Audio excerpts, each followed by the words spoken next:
Hey guys, ninjani? Sinenkinga ke mina last week ngabhalela usisi la ku TikTok wangibingelela wathi ngiyenza ngamalini i-paid promo. Ngimtshele kusisi no ngiyenza ngemali engaka ethi usisi okay it's fine. I-video yenza ngamalini ngimtshela ukuthi i-video ngiyenza ngamalini ethi usisi ucela number yami ya WhatsApp. Okay ngimneza number ya WhatsApp usisi efike lapha WhatsApp engibingeleni. Mengibingelele ngitshela ukuthi uyena usisi lo ngikhulume naye ku TikTok ethi mina okay it's fine. Into enzakalayo ke WhatsApp anginaki kakhulu because ngibhalelwa abantu abaningi abahlukene ama customer because ngithengisa ama iPhone nama Wave ngithi.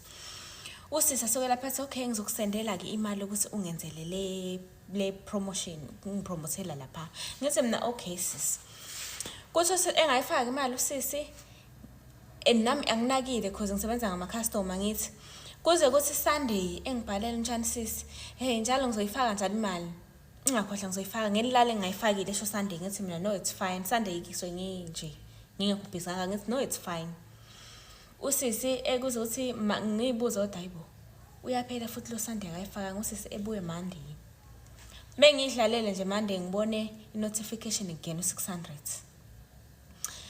ay ngithi ngiyibuza ukuthi 1600 ngabe owamalebayi because ngenza amalebayi ama iPhone but nginokuthi lebayi iqala ku 1000 ngibe nothi ngabe khona oqedelayo or something mingena imali ngena ku R Michael ama like i-beneficiary kanjalo ngithi okay ngene ku WhatsApp mengena ku WhatsApp because mengena i-payment ngena ku WhatsApp for sure umuntu usesendile i-payment notification mengithi ngiyafika laphana ngizobheka ukuthi uba no proof of payment ngibingelele lo sisi uthi njani sisi mina okufaka 600 I made a mistake ngicela ukuthi ungibuyisela u 450 kwakumele ngithathe 150 ngithi mina no it's fine ngicela unginezi account yakho ngikusendele ethi no it's fine you can make it cash send yabo kube red flag kumina cause nalezi zinto adathu ayithengisa okube red flag yokuqala ngithi okay ngibe nothi kungenza kuse town for deposit u600 then wenza imistake wangisendela wonke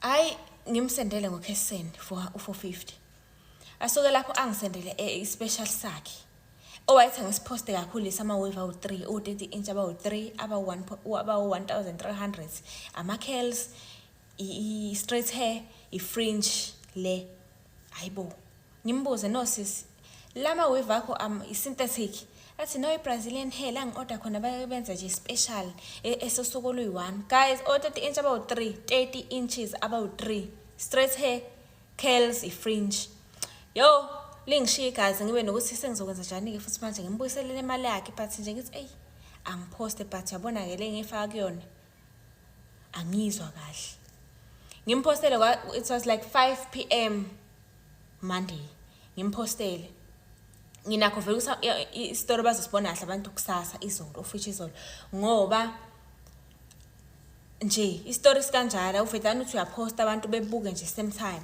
izolo exen bengiqeda nje ukwasha exen engibhalele like AM ngo10 unjani sisi noma ngo9 unjani sisi yazi ngibona ngathi indaba yestory ayisebenzanga kodwa wathi malini ivideo ngathi mina no isinikeza isikhathi sisi sinikeza isikhathi because benginalento ukuthi angifuni ukumpostela ivideo yabona ke ivideo ke nje la engingafuni khona impela ngithi sinikeza isikhathi sisanosuku lonke khumbula phela ukuthi ngipostele ethi izolo athi hayi sisi ngibona ukuthi ngcono ivideo ungipostele noma ungaposta nje usuku olulodwa bese uyadelete ngivele ngifunde leyo message ayi ngibeka ifoni ngizenzele izinto zami ethi nje ngiyacela sisi ungipostela ngizokukhokhela ngolesine ngizoyenza nje ngizokukhokhela nje su300 imali ngiyacela bandla kushuthi sengibhizi ngibe busy nje ngoba like ngibe lento ukuthi no angimtshele lo sisi akafuna omunye umuntu ozomenzela ivideo angikwazi ukuyenza leyo nto and okungenzeka vele abantu angeke baze bamnake because nami ngithengisa ama wave which is not fair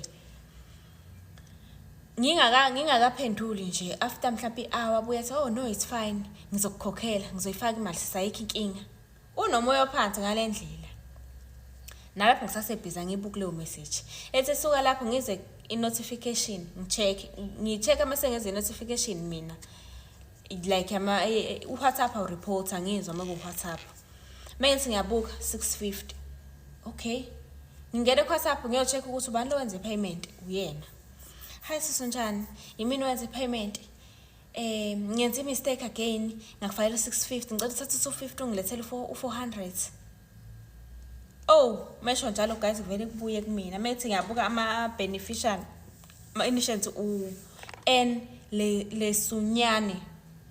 Khumbula phela Monday kwaku-N Michael. Lezo yibonga kuzona ezala i-KZN ngenzeka mhlawumbe ngiyipronounce kahle. But nje Lesunyane bekulapho. uLesunyane, yeah. I know. Ngingamphenduli. Ngithi mina sisi ngibhizi ngicela ukubuya kuwena ngo-1. Beku-12. Bekubheke ku-12 because ngikala ukuthi ngo-12 ngijwayele ukuphuma ngiyolanda ingane. Ngisuke lapho ngifonela ka-Capitec. Ngithi ngicela ukuthi le payment eqeda ukwenzeka manje bengireversele yona back. Bangibuza kwenza kanjani ngibatshela ukuthi no khona umuntu ongenzela i-payment kanje ngo-Monday. Namhlanje futhi sengenzela same payment ngenye i-account. Ucela ukuthi mina ngimenzele u-cash send. Ngicela ukuthi bayireverse back because khona into engisolayo. But no, it's fine. Ithike sikurequestele khona ku-suspicious but asinawo ama-facts. Ngithi mina it's fine but ngicela iphindele back tholo umuntu. Ngise ngembhalele sisi sengicela ba-Capitec ukuthi ngicela bakubuyisele back imali yakho ku-N Lesunyane. Because ngisola ukuthi khona into yenza nge-account yami and leyo nto ayizukuphumelela. Awukwazi ukungisendela imali ngama-account ahlukene wena bese ucela ukuthi ngikwenzele u-cash send mina. Ayikho into enjalo, akuyona i-mistake sisile. Khona into yenzayo wena. Sisangisendela i-account. Please ngicela ungisendela kule account. Mengiyocheck Capitec ubani u-N ubani Mkhize. Ngithi sise uMkhize lo. Mina i-account ebengizosenda kuye u-N Lesunyane kodwa vele sengicela ukuthi ngicela bayenze i-reversal iphindele kumnikazi.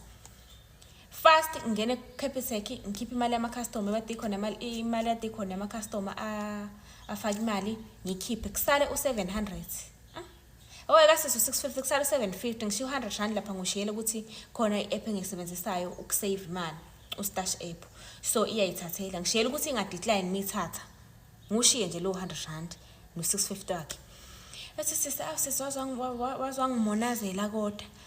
Yini ngempela ngoba phela kube ungifakele kule account yami ngithi angikwazi ukuthi ngikusifakele kwenye account because i-proof yalento whatever lento yenzayo ikhomba mina. Ngifuna ukuthi bengiyibuyisela le mali ngiyibuyisele back kule mali kule account engithathe kuyona. Ayisowisho kube neyamande angiyithathanga kube ngalalela nje okwakungitshela ukuthi kwaMande angayithathi. Siseloke ngibuza sihambile ngimtshela into abayenzile bayisuse kuma savings bayifaka kwi-account yami le engikade ngivulile nje ngiseva kuyona engifaka yona imali.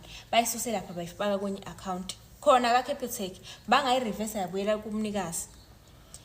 Ngiyamtshela ngithi angazi-ke mhlawumbe yona part ye-reversal leyo noma kwenza kanjani. Agijima ayogudlisha boyaza ngitshela ukuthi i-reversal ithatha 30 days ngaze ngamenzela kodwa umona. Why nje ngingamsendelanga imali yakhe. Ngithi sisi angikwazi ukwenza u-cash send. Angikwazi lokho kwangempela. Namhlanje izoloke ngiciniseke ukuthi mina ngoba uwena ngithi ufaka imali bafonele nawe ka-Capitec because imali sakwe account yami ucele i-reversal uconfirm lento engitshela yona ukuthi sengicelile nami i-request ukuthi abakureversele usisatha ngiyaza kwazi abuye namhlanje sisinamanje luthi imali ayingeni ubuza mina ukuthi ayingeni as if kumele ingene kumina okukhombisa ukuthi akanayo i-access yale account asende ngayo ufuna kube mina omtshela njengamanje isebe reversele ebuyele kuloya muntu eyokwenza izitori azenzayo. Ngithi mina no abayisenda imali but futhi into engingakwenzela yona noma ngathiwa le abayiholdile ngingakwazi munga ngineza i-account kalo N Lesunyane ngingakwazi mina ukumsendela ngenye i-account yami lo 650 bese ngifona ba-Capitec ukuthi abakhansele sengimenzelile i-payment.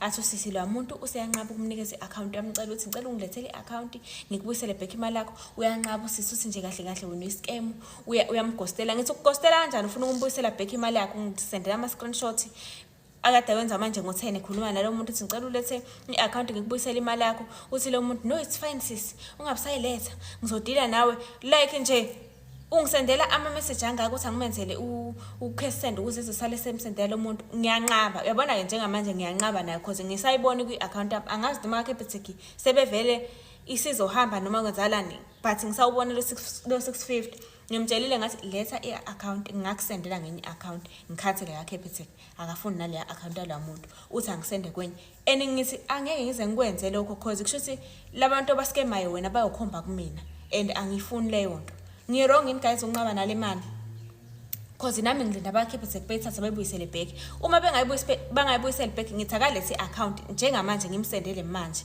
akafuni usisi ngistake no 650 naba-Capitec abayenza i-reversal angazi kodwa noma basazoyenza yini yo.